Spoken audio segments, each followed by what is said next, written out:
Hello, today's build is a Lightning Golem Summoner Elementalist.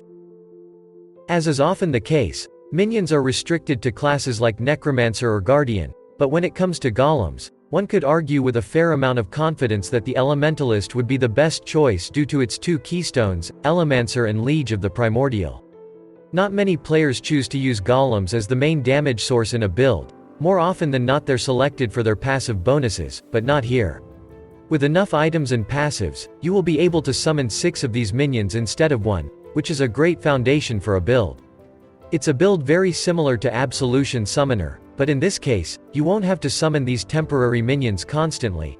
Quite the opposite, in fact, you have these golems of yours up permanently. The reason to pick Lightning Golem specifically is the potential harvested from DORYANI'S prototype. This body armor is often used in any build that is associated with lightning damage due to the unprecedented lightning resistance reduction. Here we have also used the Squire's Shield and a good weapon with built-in support gems, making it a 9-link skill. Mana cost is not an issue in this build. Implement items that lower your lightning resistance. Lightning golems will deal lightning damage, as you might have guessed already, mostly with the projectile, Galvanic Bolt. It's a spell that scales with minions' cast speed. Other skills the golem has are Orb of Sparks and Storm Nimbus. Divine Flesh and high chaos resistance will make you tanky enough to withstand Lightning Dot from Shaper's Ray, Barren Squares, or rare monsters with a mana bagel for a few seconds. The character also has high life regeneration, armor, spell, and attack block chance. It's reasonably tanky. We're not going to sugarcoat it. Clear speed is bad unless you swap one of the gems for a volley, pierce, fork, or multiple projectiles. Single target damage on the other hand is excellent. Your golems are good at firing at a single enemy. The price of our version of this build is high, due to the aforementioned Squire setup, but it is possible to put it together on a medium budget.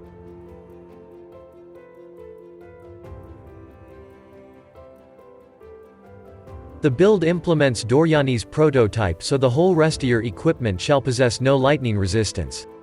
The base minus 60% of it can be further lowered with various unique items which we have listed as well, but using all of them may not be the most optimal route. Negative resistances are hard capped at minus 200%. As for the weapon and offhand, we've used Squire, but the build works with pretty much anything. With the Squire combined with a good weapon, you're able to link your golem with 8 support gems, which needless to say, is extremely overpowered for a minion build. DORYANI'S prototype is a core element of the build. With low lightning resistance, it's very powerful. You're still vulnerable to Lightning Dot, which may be an issue in rare circumstances, but we've halved this type of damage with Divine Flesh. Immortal Flesh Belt is excellent as it not only lowers your lightning resistance, but also grants tons of maximum life, physical damage mitigation, and life regeneration. Heavily recommended. Ashes of the Stars is very good. All its unique virtues are of use: extra gem level, quality, increased reservation efficiency, and attributes. A good Venter's Gamble will be expensive, but if you could afford one that lowers lightning resistance while increasing other types of resistances, it would be great.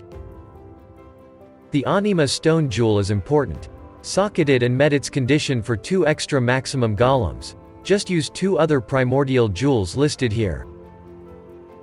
Primordial Eminence enhances your golems. They have extra armor, increased buff effect, attack, and cast speed.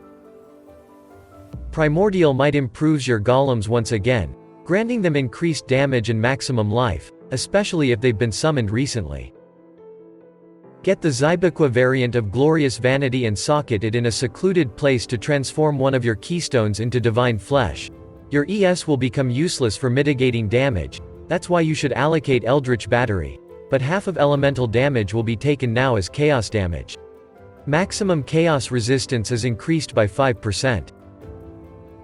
Thread of Hope jewels can be used not only to allocate various nodes but also to lower your lightning resistance by 20%, which is a lot. You can use more than one.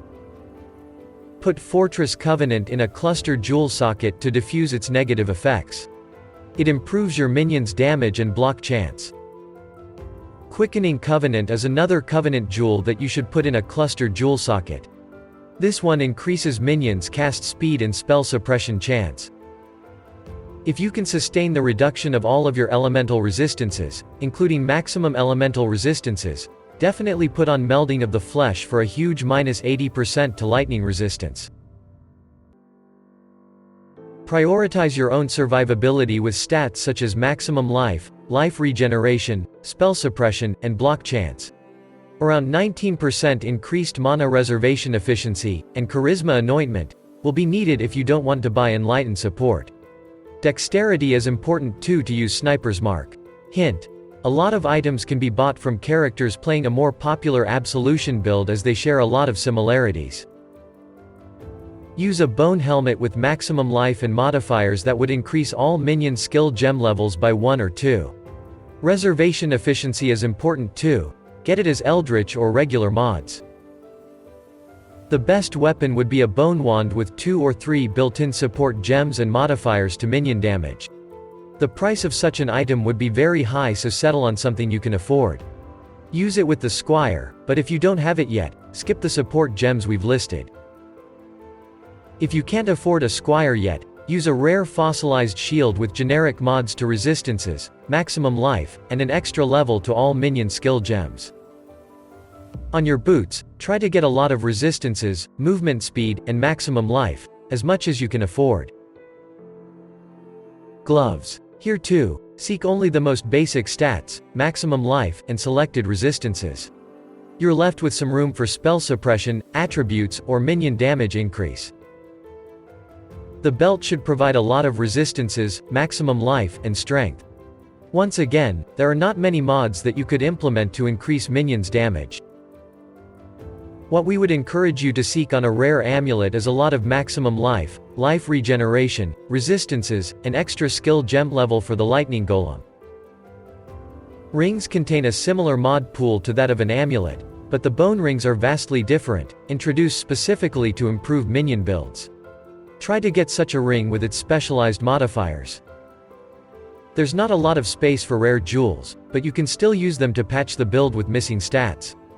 Ghastly Abyss jewels have a separate pool of useful minion mods, so use these if you're already suited up. Use 2 large cluster jewels to enhance minions' damage with their notables or just the small nodes. On the small nodes, get more minion cast speed, damage, attributes, or resistances. Bottled Faith is not really a required flask. You and your golems will benefit only from the consecrated ground, while the opponent will receive increased damage. For other flasks, you could get a life one with instant life recovery and bleed removal on use, Quicksilver Flask, Jade Flask, and a Granite Flask. These should increase your movement speed, armor, evasion, or reduce curses effect on you.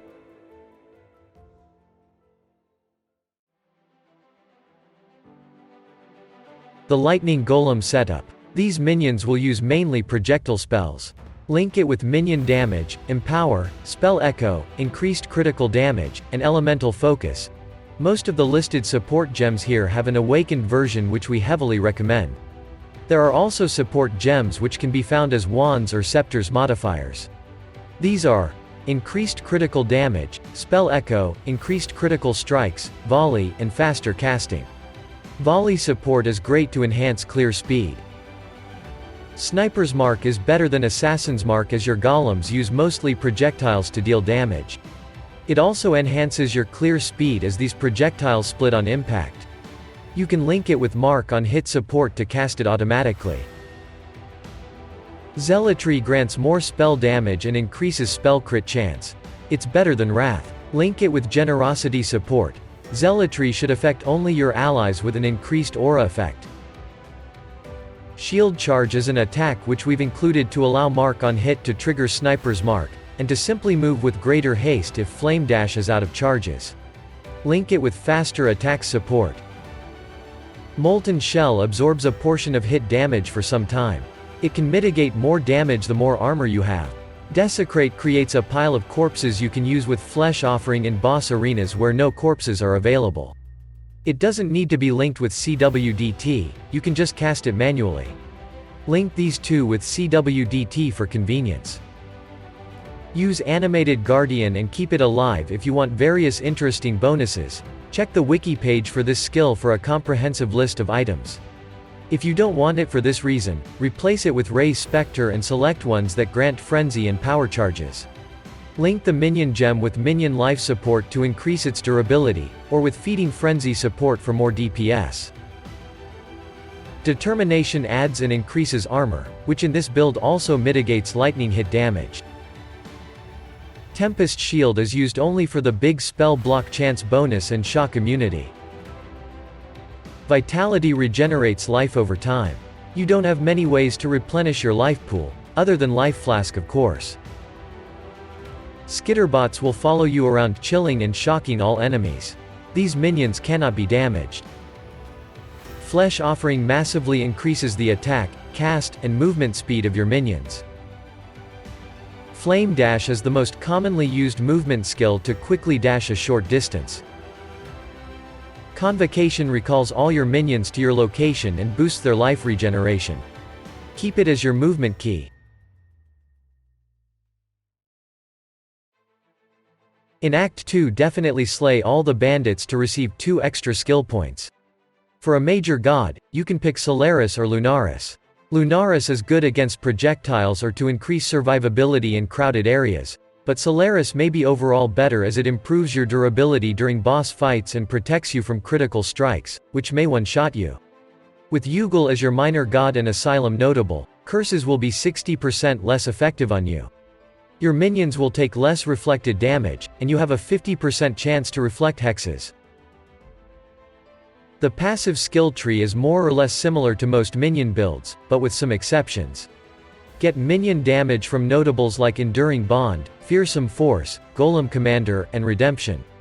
Then, gather maximum life, armor, and reservation efficiency. Avoid taking Elemental or more precisely, Lightning Resistance. Eternal Youth will be transformed into Divine Flesh. If you have spare points left, get the Ravenous Horde notable. Don't forget about the Eldritch Battery Keystone. For masteries, get the extra 50 life as Life Mastery, Reservation Efficiency as Mana Mastery, 10% of armor applied to chaos damage as Armor and Energy Shield Mastery, and Minions Elemental Damage Penetration as Minion Offense Mastery. That is all we have to say about it. It's an off-meta build but still has its charm. Like the video, subscribe to the channel, and stay safe.